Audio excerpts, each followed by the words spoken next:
Hey everybody, welcome to my channel. In this channel, you can explore the software testing. You can explore the software testing topic like from manual to automation and in from basic to advanced. And I am giving to the simple and easy understand what is the software testing and all about is there.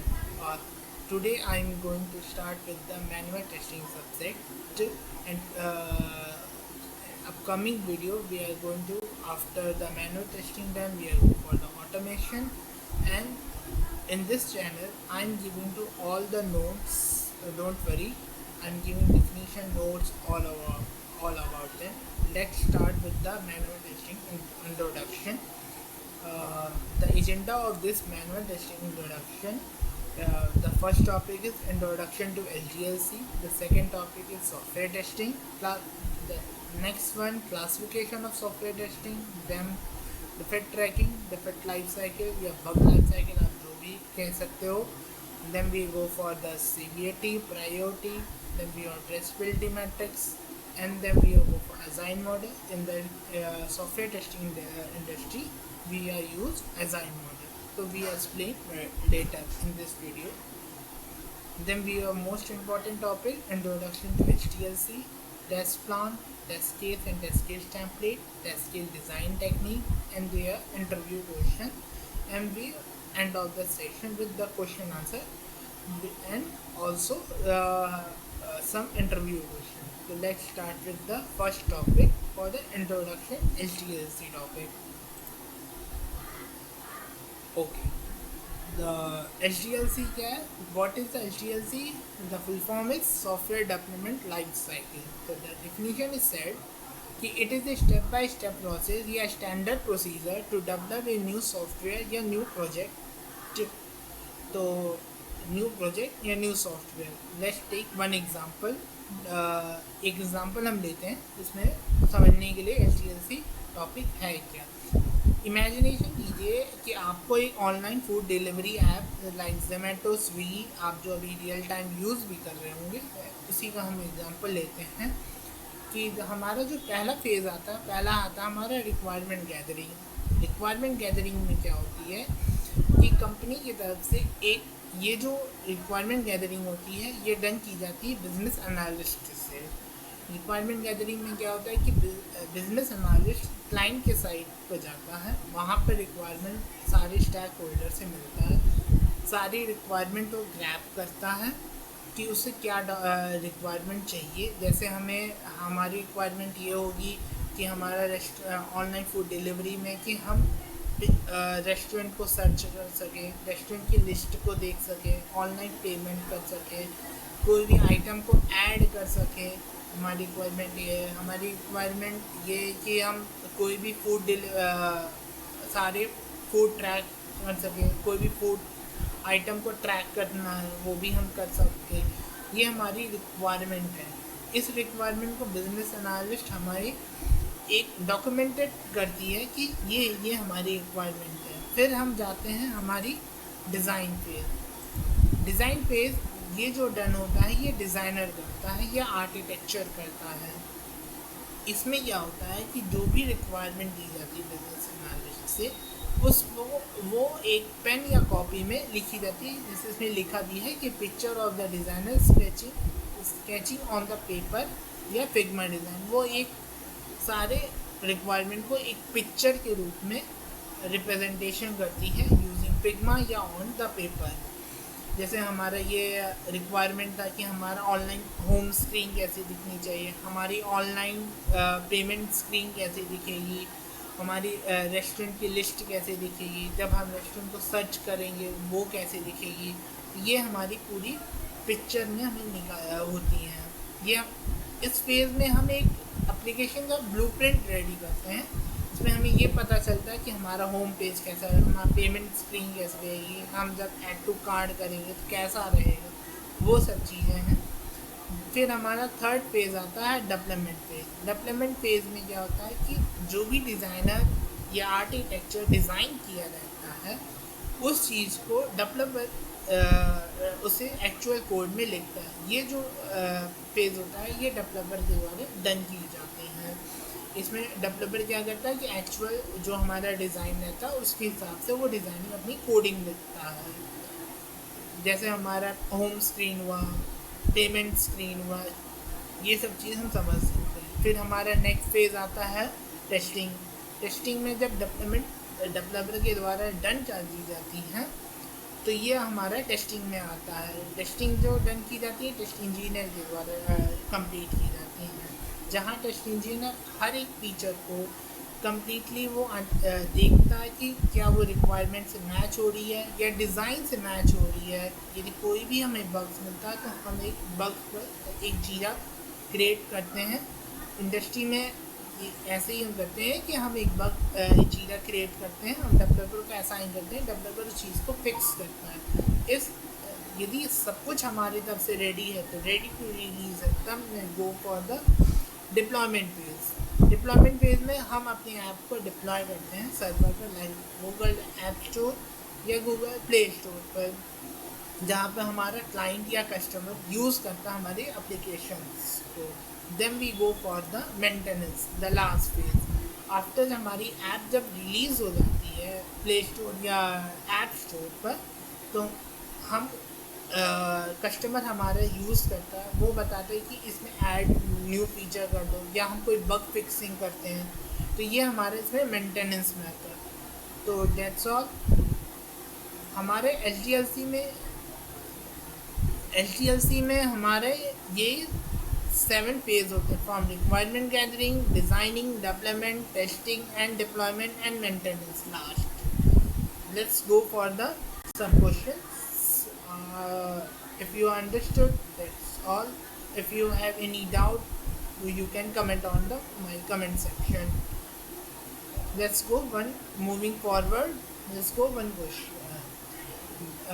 Question is when should we follow the HDLC? HDLC follow हम कब करते हैं? The answer is whenever we get a new project, we should follow the HDLC. जब हमें एक नया project मिलता है तब हम HDLC फॉलो करते हैं। Here the next question. What happens if you do not follow the HDLC and why do we follow the HDLC? कि यदि हम HDLC फॉलो नहीं करते हैं और क्यों नहीं, यदि हम HDLC फॉलो नहीं करते हैं तो क्या होता है, और यदि हम HDLC क्यों फॉलो करते हैं।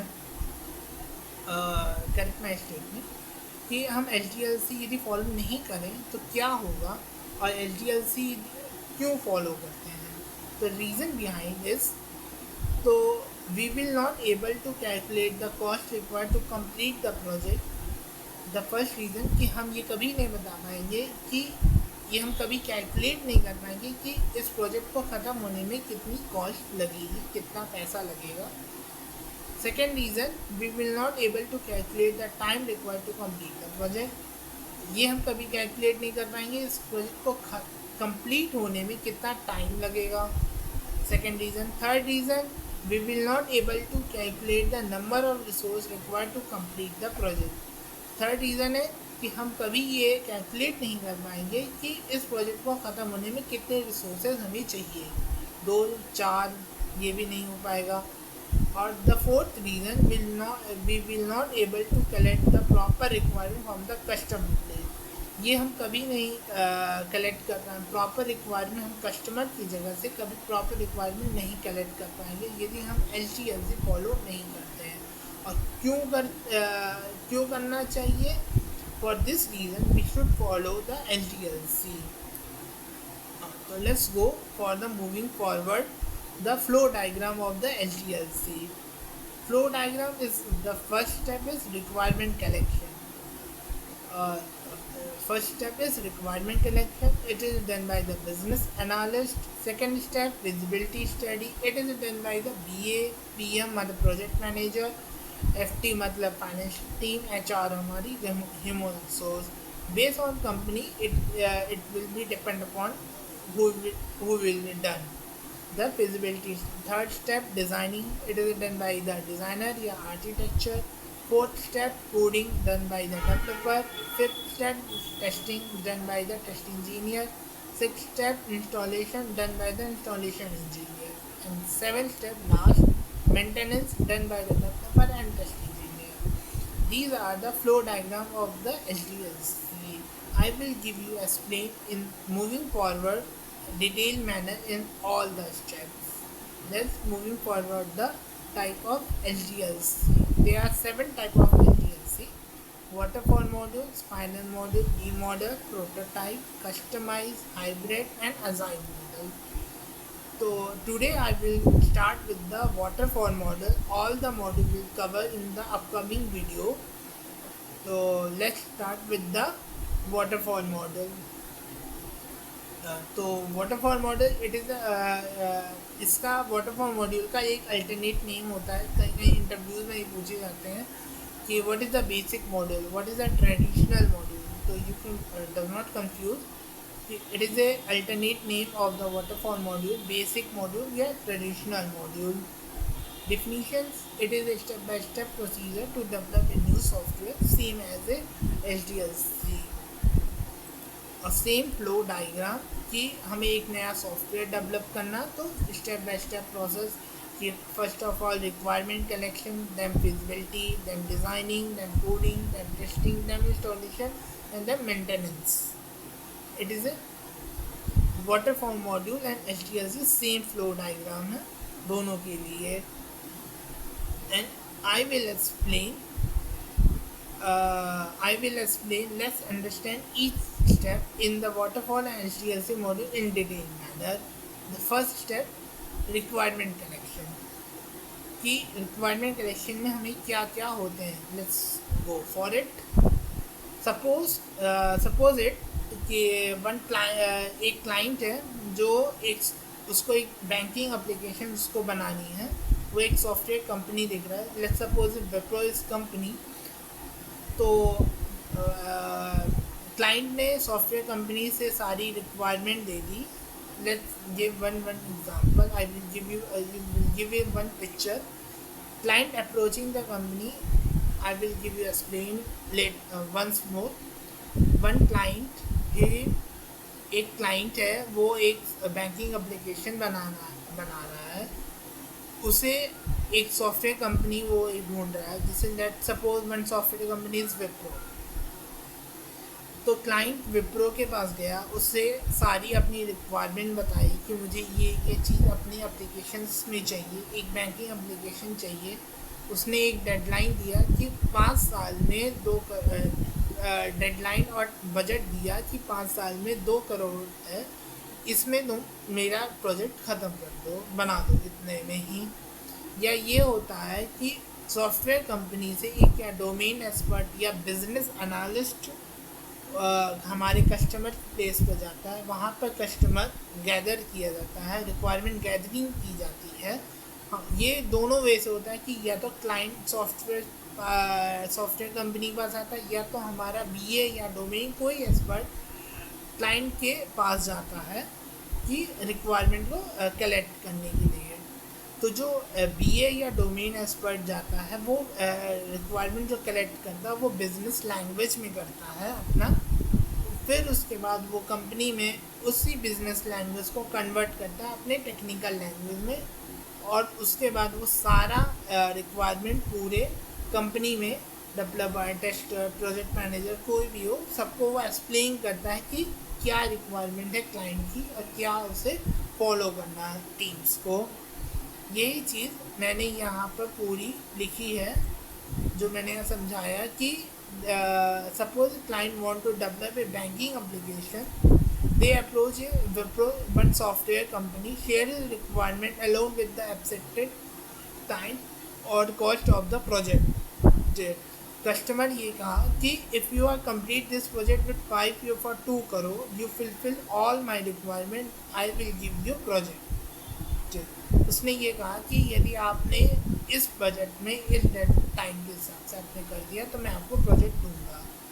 From the company side, domain expert, business analyst visit the customer to collect the requirement. मैंने अभी जैसे बोला कि BA या डोमेन एक्सपर्ट कंपनी के साइड से कस्टमर के साइट पे जाते हैं, वहाँ पर अपनी रिक्वायरमेंट कलेक्ट करते हैं. Then the BA first gather all the requirement business language. सारी requirement BA क्या करता है, पहले business language में देता है. Later the BA convert the those requirement into software या technical language so that development team can understand. बाद में BA जो है उसी रिक्वायरमेंट को टेक्निकल लैंग्वेज में कन्वर्ट करता है, जिसको सारी डेवलपमेंट टीम BA या प्रोडक्ट मैनेजर कोई भी हो वो उसे अंडरस्टैंड करता है. Finally BA explain these requirement to all stakeholder inside the company, developer, tester, project manager example. तो इन सब यही जो मैंने अभी समझाया ये चीज़ यहाँ पर लिखी है. यदि आप नोट करना चाहें तो नोट कर सकते हैं वीडियो पॉज करके. मैंने यहाँ पे एक बुलेट पॉइंट लिखे हैं एग्जाम्पल में, आप इसको नोट करना चाहें तो कर सकते हैं कि customer will approach the software company for the sake of the software. The domain expert wait a minute, the domain expert will go for the customer place as a BA to collect the requirement. The BA will collect the requirement business language, convert into software language later, and he will explain same to everybody in the company. जो मैंने अभी बोला वही चीज़ सारे मैंने points में लिखे हैं. यदि आप नोट करना चाहें तो वीडियो पॉज करके नोट कर सकते हैं स्क्रीन को. Let's go one question. तो क्वेश्चन इज सेड कि who become a BA. BA मतलब बिजनेस एनालिस्ट या एनालिस्ट. तो BA कौन हो सकता है? हमारे इंडस्ट्री में BA कोई भी हो सकता है, या तो डोमेन एक्सपर्ट हो, या तो सीनियर डेवलपर हो, या तो सीनियर टेस्ट इंजीनियर हो, या तो कोई फ्रेशर हो. डोमेन एक्सपर्ट है कि मतलब कि उस डोमेन में, यदि मान लीजिए एग्जांपल हम लेते हैं कोई डोमेन एक्सपर्ट है ई-कॉमर्स वेबसाइट का, या कोई है सोशल मीडिया एप्लीकेशन का एक्सपर्ट है कि उसने 5 से 6 साल उसी सेम डोमेन पर काम किया है और उसे नॉलेज है कि क्या उस डोमेन का गुड उसको नॉलेज है, वो भी एक BA बन सकता है. एक सीनियर डेवलपर, एक कोई डेवलपर है जो ई-कॉमर्स वेबसाइट है, सोशल मीडिया है, या कोई बेटिंग एप्लीकेशन है, उस पर 5 से 6 साल पर कोडिंग किया जा रहा है, काम किया जा रहा है और उसको नॉलेज है उस डोमेन के बारे में, तो वो भी एक BA बन सकता है. एक सीनियर टेस्ट इंजीनियर है, सेम डोमेन पर 5 से 6 साल पर उसने काम किया, तो वो भी उसको नॉलेज है, तो वो BA बन सकता है. एनी फ्रेशर, यदि कोई फ्रेशर है उसको यदि ट्रेनिंग मिल गई है बिजनेस लैंग्वेज में और सॉफ्टवेयर लैंग्वेज का, दोनों बिजनेस लैंग्वेज सॉफ्टवेयर लैंग्वेज की दोनों की ट्रेनिंग है, तो वो भी एक BA बन सकता है. हमारे सॉफ्टवेयर इंडस्ट्री में कोई भी एक BA बन सकता है, लेकिन उस डोमेन को यदि उसको नॉलेज है अच्छी खासी 5 से 6 साल के, हाँ, वो भी एक कोई BA बन सकता है. तो ये है the next step. Moving forward the next step is feasibility study. Feasibility study में क्या होता है कि हमारे जब कंपनी के पास प्रोजेक्ट्स आ जाते हैं, तो प्रोजेक्ट कंपनी के अंदर product manager, finance team, HR team या जितने भी कंपनी में होते हैं, वो पहले एवोल्यूशंस करते हैं कि क्या ये प्रोजेक्ट हमारा, वो 3 स्टेप्स में ये करते हैं एवोल्यूशन की. एवोल्यूशंस करते हैं कि टेक्निकल फिजिबिलिटी है या रिसोर्स वेरिएबल है या फाइनेंशियल विजिबिलिटी है या नहीं. तो मतलब कि हमारे पास ये प्रोजेक्ट रिसीव हुआ तो प्रोजेक्ट मैनेजर पहले ये देखेगा कि हमारे पास टेक्निकल फिजिबिलिटी है, जो जिस टूल या टेक्नोलॉजी पर अभी हम काम कर रहे हैं, तो क्या उस पर ये काम हो सकता है या नहीं हो सकता है. ऐसा तो नहीं है कि हम कोई नया टूल या टेक्नोलॉजी आ गई लेकिन हम हाँ वेट ए मिनट, वेट, हाँ, okay, wait minute, my screen,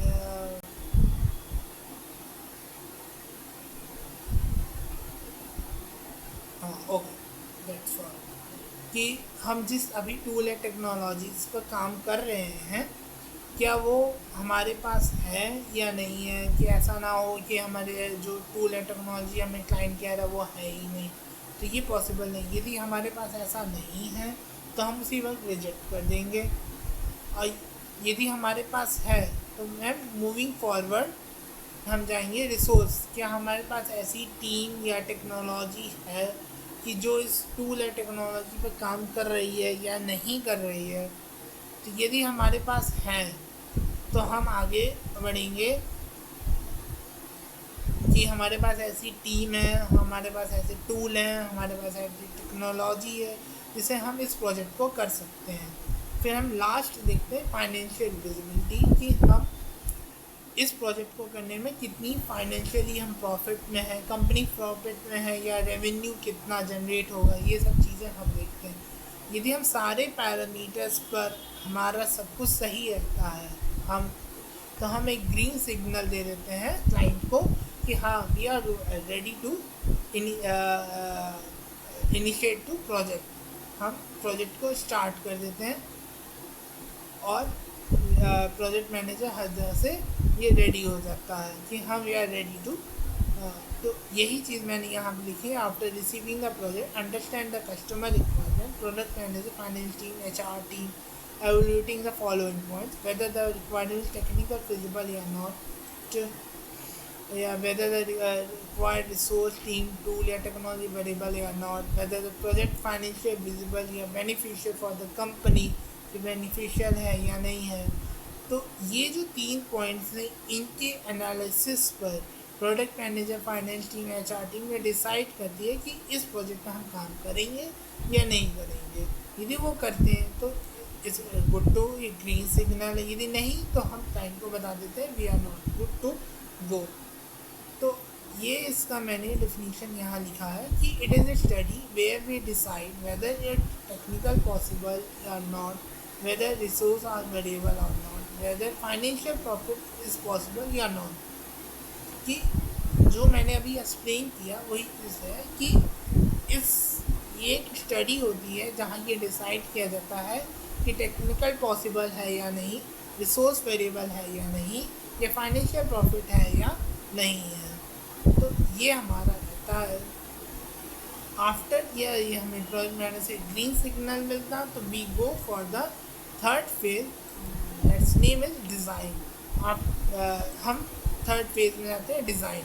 once the feasibility study is completed we are moving forward with the design. It is done by architecture या technical architecture या designer, हम कुछ भी कह सकते हैं।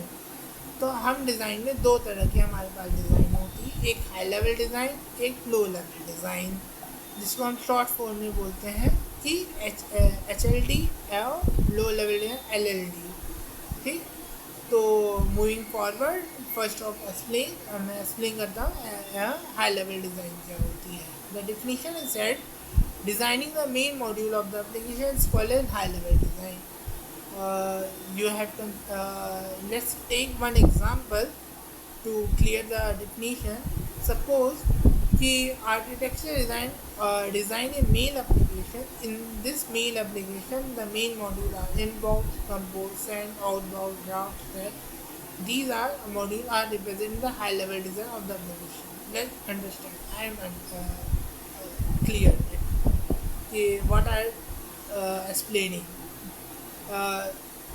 You are working on the mail application. You are open the Gmail.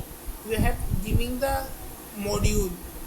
You are seeing you are display the inbox, compose, send button, outbox, draft and trash. These are button you are displaying the mail application when you are open your Gmail. So these are the high level module. These modules are represent the high level design. High level आपके application में ये जितने भी module हैं ये सारे high level design के module हैं, जिसको हम बोलते हैं high level design. Designing the main module of the application के ये मेन मॉड्यूल हैं, जैसे इनबॉक्स, कंपोज, सेंड, आउटबॉक्स, ये सारे आपके मेन मॉड्यूल हैं, तो इनको हम बोलते हैं हाई लेवल डिज़ाइन। तो आप पिक्चर्स में भी देख सकते हैं कि मेन एप्लीकेशन में ये सारे आपके मेन मॉड्यूल हैं, तो इनको हम बोलते हैं high level design. I hope you understand. If not, please comment on my comment section. And low level design. The second one is low level, designing the each and every individual module in detail is called low level design. Let's take one example. Suppose architecture design in the main application. In the main application, main module are involved, compose, send, outbox, and draft and crash. If the architecture future design the sub-module within these main module, then they are representing the lower level design of the application. Suppose you are opening the main module, आप suppose कीजिए आपने अपना Gmail open किया, उसमें आपने देखा कि एक कंपोज बटन है आपके होम स्क्रीन पर, आपने उस बटन पर क्लिक किया तो आपको एक स्क्रीन डिस्प्ले होती है, इसको हम बोलेंगे सब मॉड्यूल. मतलब कंपोज बटन हमारा क्या है, एक हाई लेवल डिज़ाइन, एक मेन मॉड्यूल है, लेकिन उसके अंदर आप एक सब मॉड्यूल के अंदर गए हैं जिसके अंदर आपको फील्ड्स दिखती हैं. जैसे फील्ड्स आपको दिखेंगे from, to, CC, BC field, subject क्या है, मैसेज क्या है, दो button, send button, cancel button, एक अटैचमेंट होता है कि आपको कोई पिक्चर या फोटो लगानी हो, वो है. तो यदि हम किसी कंपोज हमारा एक हाई लेवल डिज़ाइन, एक मेन मॉड्यूल है, अब उसके अंदर भी हम कुछ स्क्रीन्स हैं तो हम उसको बोलेंगे सब मॉड्यूल. इसी सब मॉड्यूल को हम बोलते हैं लो लेवल डिज़ाइन. कि हम एक in each and every individual module, हम एक मॉड्यूल, हर एक इंडिविजुअल मॉड्यूल का डिटेल में डिज़ाइनिंग करते हैं, उसको बोलते हैं low level designing. That's all. The fourth phase after designing is done, the fourth phase is coding. Once after design is complete, we go for the coding. ये coding complete की जाती है डेवलपर के द्वारा. जैसे मान लेते हैं हमारा एक मेल है, मेल एप्लीकेशन जीमेल हमें बनाना है, तो उसमें हमारे माइनर फीचर होते हैं, मेजर फीचर होते हैं, क्रिटिकल फीचर होते हैं. तो जो हमारा माइनर फीचर होते हैं, जैसे मान लीजिए कैलेंडर बटन हुआ, हेल्प बटन हुआ, थीप बटन हुआ, ये सब जो भी बटन है, ये सारे फ्रेशर्स डेवलपर हमारे इसका कोड लिखते हैं. वे हमारा मेजर हुआ कि ड्राफ्ट और स्पैम बटन हुआ या डिलीट बटन हुआ, तो ये सारे इन सब के मेजर फीचर के जो कोड होते हैं वो हमारे जूनियर डेवलपर लिखते हैं. फिर हमारा एक इनबॉक्स हुआ और कंपोज बटन हुआ, या हमारा एक बटन प्राइमरी बटन हुआ या सेंड बटन हुआ. आप देखे होंगे जीमेल में, इन सब की कोडिंग एक सीनियर डेवलपर लिखता है क्योंकि ये क्रिटिकल फीचर्स हैं. ये होती है हमारी कोडिंग राउंड में. जब हमारी कोडिंग डन हो जाती है we are moving forward the testing. Testing में testing is done by the test engineer, not tester. You are not tester, is done by the test engineer. In the test engineer, in the testing phase, the minor feature will test for the fresher test engineer, the major feature will test for the junior test engineer, and the critical feature will test for the senior test engineer. Then after testing is done, after everything is working fine and we are ready to release, जैसे मैंने आपको पहले ही videos में पहले बताया था, जब मैं LTS से समझा रहा था उसमें, तो we go for the installation. Once the installation हमारा सेकेंड नेक्स्ट फेज है. Once the testing is done, the software quality is good, we go for the installation. Is done by the installation engineer या site engineer, field engineer या implementation engineer, हम कुछ भी कह सकते हैं. तो इंस्टॉलेशन इंजीनियर क्या करता है कि वो कस्टमर के प्लेस पर जाता है, वहाँ पर एनवायरनमेंट अपना सेटअप करता है, एक्चुअल सॉफ्टवेयर को इंस्टॉल करता है, कस्टमर को डेमो देता है, सॉफ्टवेयर के बारे में बताता है कि इस एप्लीकेशन में क्या क्या उसको जो रिक्वायरमेंट दी थी वो सारे डेमो दिखाता है कि ये चीज़ें हमने कंप्लीट कर दी है. और यदि कस्टमर को कोई डाउट होता है इंस्टॉलेशन में, तो वो उसे वहीं को ही क्लियर होता है. After installation is done, we moving forward the maintenance phase, the last phase. Once after the installation is done, the customer start using the software. वो सॉफ्टवेयर को स्टार्ट करता है. यदि customer finding any defect, wait a minute, okay, यदि customer कोई defect find करता है अपने सॉफ्टवेयर में, तो सॉफ्टवेयर कंपनी उसे फिक्स करेगी free of cost for the certain period of time. इस पीरियड को हम मेंटेनेंस पीरियड कहते हैं. मतलब कि ये है कि यदि कस्टमर कोई डिफेक्ट फाइंड करता है, उस डिफेक्ट को सॉफ्टवेयर कंपनी फिक्स करेगी, लेकिन कुछ टाइम, लिमिट टाइम रहता है. वो एक कंपनी और क्लाइंट के बीच में कॉन्ट्रैक्ट होता है. वो एक टाइम रहता है, वो फिक्स करेगी. इस टाइम के पीरियड को हम कहते हैं मेंटेनेंस पीरियड. यदि मेंटेनेंस पीरियड हमारा डन हो जाता है, कंप्लीट हो गया, तो यदि कस्टमर कोई डिफेक्ट फाइंड करता है, तो सॉफ्टवेयर कंपनी उसे फिक्स करेगी, लेकिन उसको चार्ज लेगी. कि इस कस्टमर ये कहेगा कि मैंने ये डिफेक्ट फाइंड किया है, इसको फिक्स करो. सॉफ्टवेयर कंपनी उसे फिक्स तो करेगी, लेकिन वो चार्ज करेगी कुछ. तो that's all for the HDLC module, life cycle and waterfall module both. And if you doubt any phase, please comment it on my this video on the comment section. I will figure out all the doubt, any doubt. Let's go for the questions. The question is, why is the module called waterfall module? हम इसको waterfall module भी क्यों कहते हैं? तो answer is, once after the feasibility study is done, we are going to freeze the requirement, which means after feasibility study, we are not going to change the requirement. We are backtracking. It is not possible. Hence, we are module as waterfall module. I am clear the answer कि यदि हमारा feasibility study done complete हो जाता है, तो हम requirement freeze कर देते हैं. इसका मतलब ये है, यदि कस्टमर चाहे रिक्वायरमेंट चेंज करना चाहे, तो वो रिक्वायरमेंट चेंज नहीं कर पाएगा.